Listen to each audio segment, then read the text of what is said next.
అందరికీ నమస్కారం. మంత్రి గారి ముందుగా హృదయపూర్వక కృతజ్ఞతలు తెలియజేయాలి. ఎందుకంటే ప్రభుత్వం తరఫున నా తరఫున ఏం కావాలన్నా సినిమా పరిశ్రమకు నేను సహాయం చేస్తానని మంచి మాట చెప్పి వెళ్ళారు. హృదయపూర్వకంగా మేము వారికి ధన్యవాదాలు తెలియజేస్తున్నాం. దాసరి నారాయణరావు గారు వారు చెప్పే ముందు వేదిక మీద ఉన్నటువంటి పేరున బావ, మురళీమోహన్, అరవింద్, కృష్ణారెడ్డి గారు, ఆత్మీయుడు, తమ్ముడు కళ్యాణ్, నటీనటుడు, దర్శకులు, ప్రతి ఒక్కరికి అవార్డు గ్రహీతలందరికీ నా హృదయపూర్వక నమస్కారాలు తెలియజేసుకుంటూ నన్ను క్షమించవలసిందిగా కోరుకుంటున్నాను. అందరూ పనులు ఉంటాయి, నేను ఎప్పుడూ చెప్పాను వారికి, అందుకని 4 మాటలు చెప్పి పెడతాను. ప్లాట్ఫారం మీద తిరిగేవాడు నేను, ఉద్యోగం లేక. అంతకుముందు స్కూల్ టీచర్గా పనిచేశాను కేసరి హై స్కూల్లో. ఆ తర్వాత ఉద్యోగం లేదు, సినిమాల్లో నటించాలని కోరిక. లక్ష్మీదీపక్ దర్శకుడి దగ్గర ప్రభాకర్ రెడ్డి గారి నిర్మాత, కూతురు కోడలు అనే సినిమాకు దాసరి నారాయణరావు గారు కో డైరెక్టర్, రైటర్. ఆ సినిమాకు నేను అప్రెంటిస్గా పనిచేశాను. అంటే క్లాప్ అసిస్టెంట్ అంటారు, లేదా క్లాప్ బాయ్ అంటారు. 6 మాసాలు పనిచేస్తే 50 రూపాయలు ఇచ్చారు.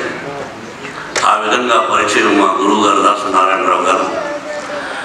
ఆ తర్వాత భక్తవత్సలం నా ఒరిజినల్ పేరు.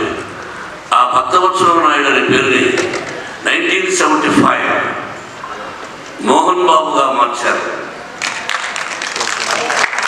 ఆయన పుట్టినరోజు May 4, నా సినిమా రిలీజ్ సత్వం నరకం November 22, 4. ఆ రోజే ఇచ్చేశారు నాకు ఈ లెజెండరీ ఈ అవార్డు.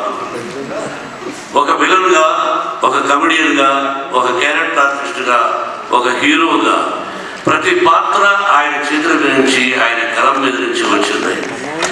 ఆయనకి ఎన్ని జన్మలెత్తినా రుణం తెచ్చుకోలేదు. నాకు తల్లిదండ్రులు జన్మనిచ్చిన వాళ్ళు, సినిమా జన్మను ప్రసాదించిన వ్యక్తి దాసరి నారాయణరావు గారు. ఏ కష్టం వచ్చినా, నష్టం వచ్చినా ఆయన దగ్గరకు వెళ్ళి ఒక తండ్రిలాగా భావిస్తూ, గురువుగారు ఇలా ఉంది అని చెప్పేవాడు. నాకే కాదు, సినిమా పరిశ్రమలో ఏ కష్టం వచ్చి ఎవరు ఆయన గురించి బయట తిట్టినా మళ్ళీ వచ్చి మీరు సహాయం చేయాలి గురువుగారు అంటే అంత సహాయం చేసినట్టు సినిమా పరిశ్రమ is the only one man. ఈ జనరేషన్లో పెద్దగా తెలియదు. భారతదేశంలో దర్శకుడు అన్న పదానికి అర్థం చెప్పిన ఏకైక వ్యక్తి దాసరి నారాయణరావు గారు. రాఘవేంద్రరావు గారి నాన్నగారు కెఎస్ ప్రకాశ్రావు గారు చాలా గొప్ప దర్శకుడు. ఆయన అన్నారు, దర్శకుల కులానికి గౌరవం తెచ్చిన వ్యక్తి దాసరి నారాయణరావు గారు అని చెప్పి. మీకు అంతకుముందు తెలియకపోవచ్చు, ఇంత జనరేషన్ తెలియకపోవచ్చు. నేను ఈ రోజున ఈ విధంగా బట్టలు వేసుకున్నానంటే he's the man, he's the man, he's the man. ఇది వాస్తవం. స్కూల్ టీచర్గా పనిచేస్తున్న వాడిని నేను. ఆ తర్వాత ఈ రోజున ఆయన ఆశీస్సులతోటి నటుడే కాకుండా మోహన్ బాబు యూనివర్సిటీ ఆయన ఛాన్సలర్. మన దగ్గర 25,000 students we have in our institutions. ఇదంతా కూడా ఆ దాసరి నారాయణరావు గారు మా గురువు గారు వల్ల వచ్చింది.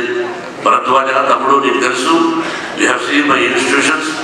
ఇదంతా కూడా భగవంతుడు ఆయన ద్వారా నాకు కల్పించాడు. ఆయన గురించి చెప్పాలంటే ఒక గ్రంథం చెప్పచ్చు. డైలాగు 10 పేజీల డైలాగులు రాయగలరు, అలాగే ఒక ముక్కలోనూ 10 అక్షరాలను డైలాగ్ రాయగలరు. శివరంజని సినిమా బెంగళూరులో కేటీ థియేటర్లో 1 year ఆడింది. ఎన్నో ఈ రోజుకి ఎప్పుడు 1976 అనుకుంటాను. ఆ పక్కన ఒక హీరోయిన్కు ఫోన్ చేసి డబ్బు కావాలి అంటాను. నా దగ్గర లేదు అంటుంది. సినిమా నటుల దగ్గర డబ్బులు, తిరుపతిలో లడ్లు లేవంటే ఎవరు నమ్ముతారు? పంపిస్తావా, రమ్మంటావా అని చెప్పాను. అది ఎంత పెద్ద డైలాగ్ కూడా చెప్పచ్చు. ఆ విధంగా సినిమాలో డైలాగులు ఈ రోజుకి 1976 నుంచి ప్రతి డైలాగు గుర్తుంటుంది. అటువంటి మహానుభావుడికి ఆయన ఎక్కడున్న ఆయన ఆత్మకు శాంతి చేకూరాలని, అలాగే మా అక్కయ్య పద్మ గారి ఆత్మశాంతి ఆత్మ శాంతంగా ఉండాలని, వారిద్దరి ఆశీస్సులు మా కుటుంబానికి ఉండాలని మనస్ఫూర్తిగా కోరుకుంటూ, ఈ లెజెండరీ అవార్డుని మా రేలకి నరసింహరావు గారు ఫోన్ చేసి ఇవ్వండి అవార్డు అన్నాడు. నరసింహరావు ఈరోజు ఇచ్చారు. లెజెండరీ అంటే ఇన్ని సినిమాలకు ఆయన దర్శకత్వం వహించి నాకు ఇంత గౌరవాన్ని తీసుకొచ్చేటువంటి ఆ వ్యక్తికి నాకు ఈ అన్ని అవార్డులు ఎందుకంటే, వెంటనే తమ్ముడు భరద్వాజ అలాగే ప్రభు వీళ్ళందరూ కోరిక మేరకు వచ్చి తీసుకున్నాను. హృదయపూర్వకంగా ఆయన పాదాలకు నమస్కరిస్తూ మీ అందరూ కూడా నన్ను క్షమించాలి. ఇది వాస్తవం, ఏదో ఒక పని చెప్పి తప్పించుకోవాలి కాదు. మీ అందరూ కూడా నమస్కరిస్తూ, నేను షూటింగ్కి వెళ్ళాలి, నాకు షూటింగ్ లేదు, నేను నిర్మాతను రామోజీ ఫిల్మ్ సిటీలో, ఇది వాస్తవం. కాబట్టి మీ ఆశీస్సులు నాకు కావాలని కోరుకుంటూ